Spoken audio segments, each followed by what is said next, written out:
Well, hello. My name is Alexandra, and I am representing my company, Homecoming to Loving Presence in Being. And in this loving presence in being, there is this shift coming into my life.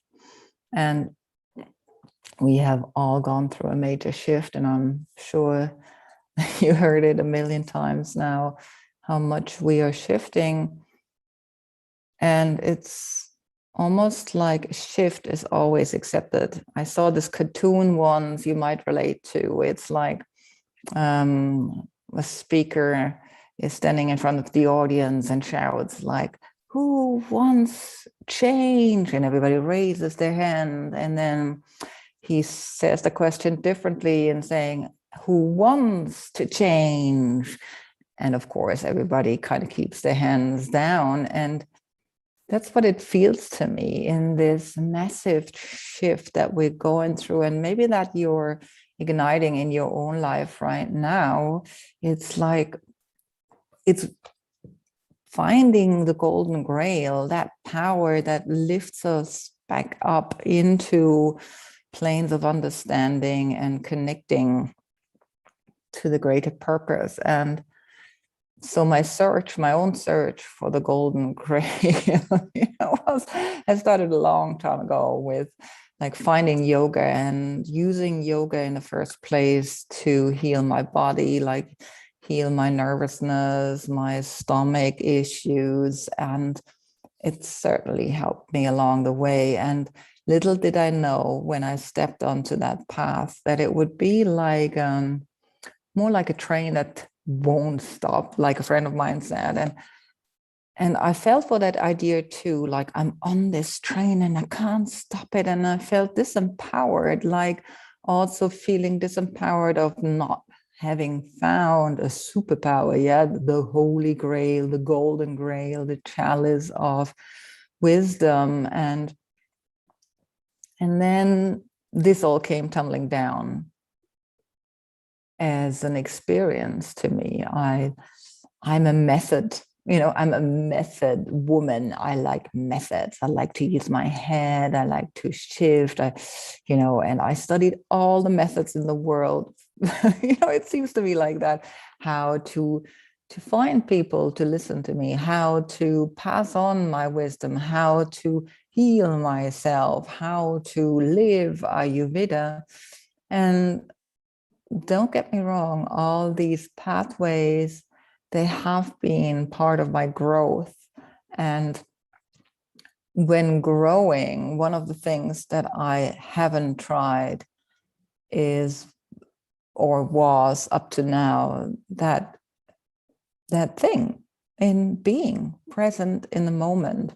I was actually thinking of a few friends of mine who are artists and who are different kind of artists. Some write, some paint, some are successful, some are not successful, as we would call it. And all these people, they have been an inspiration to me in the way they seem to live. Like they need to create a lot of room around them to actually develop their work. And it felt to me like they own time and they own the boldness of being right in time and doing what they need to do. But at the same time, I can see also, as I'm speaking to them, the pain of like, now I did this, and this is really coming from the deepest part of me, and nobody is seeing me, nobody is purchasing it, nobody is giving it value. It's like, it doesn't seem to be my superpower. It doesn't seem to be the Holy Grail any longer to stand in my studio for hours, or to regain the hours to be in my studio or at my desk and whatever. And that is exactly what baffled me this morning. And, we are at the cups of, going deep into autumn, winter. This is the beginning of November, and we just celebrated Halloween, which is, honoring as well the people that deceased in so many forms. And in the Indian tradition, it's coming into Diwali, honoring the light in us and remembering the light in us when we walk into this darkness, and little did we know that darkness also means to just let go of that control idea, of that method of how to come into presence. And as I'm walking this path, I certainly have just not the one right fit answer, but I'm starting to see how not doing is baffling me, and how what I wanted on the one hand side, maybe also to be more artistic in my life, to create something in the space of, and how I at the same time want to see the value of it in these pulses of time and being and presencing and expressing.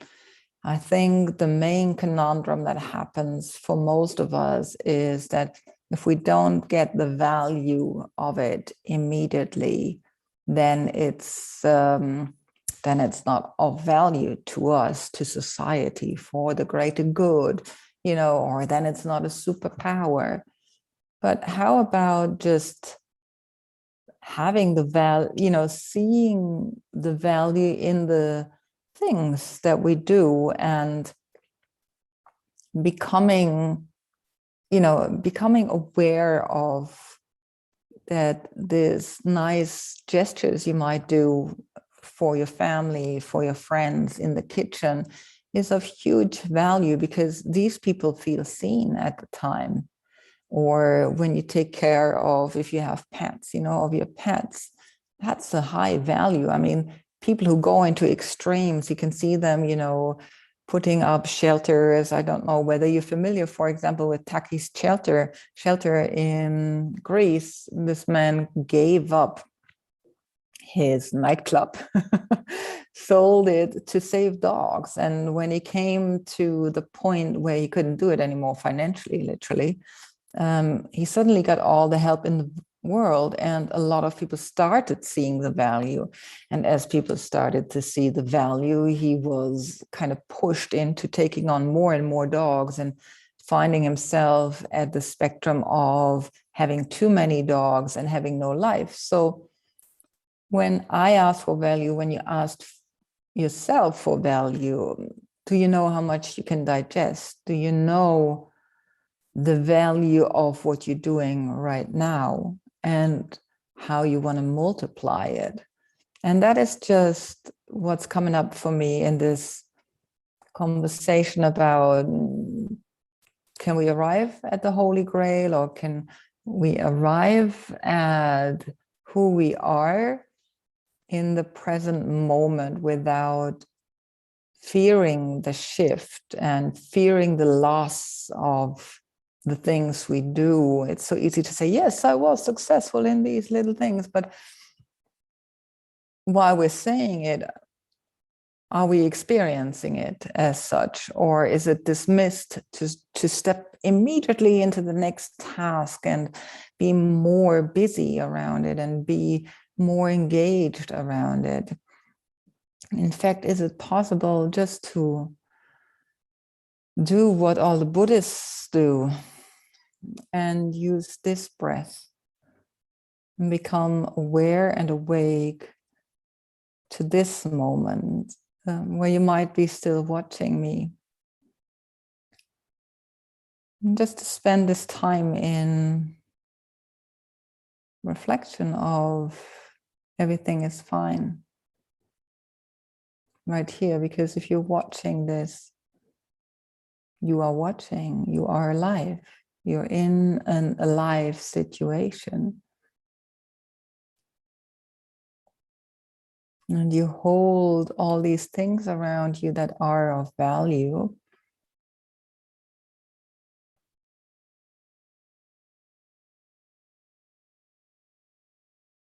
And you're giving these things value. And so of you highlighting their value, that existence not only of the chair you sit in, the screen you look at, but if you look up, then you might see something that was given from the outside, the raindrop.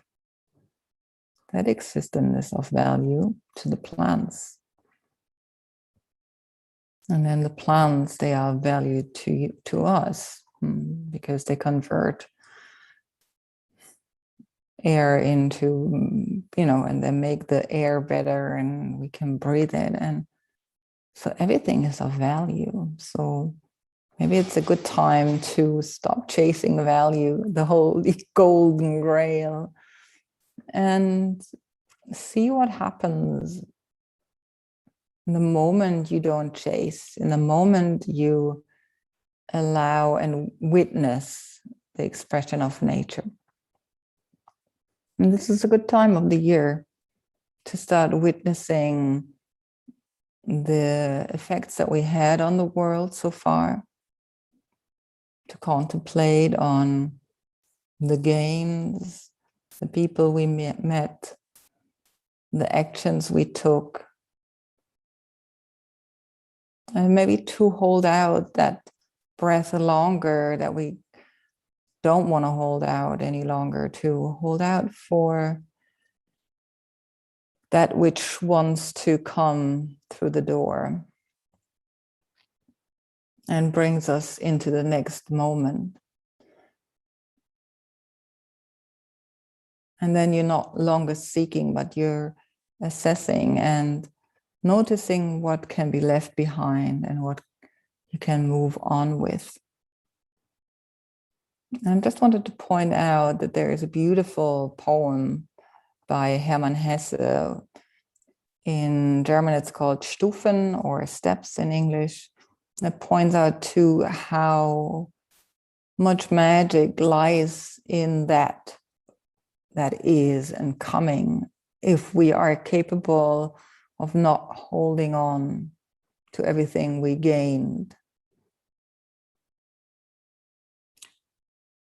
I'll put it into I'm going to put it into the notes on this YouTube show. And I wanted to wish you a happy Diwali, a happy Diwali. And may the coming months be full of time where you feel awake and alive in the value that you created and who you are. Thank you for listening. If you like this, you might want to pass it on or put up a thumb or maybe click the button to like my channel. I appreciate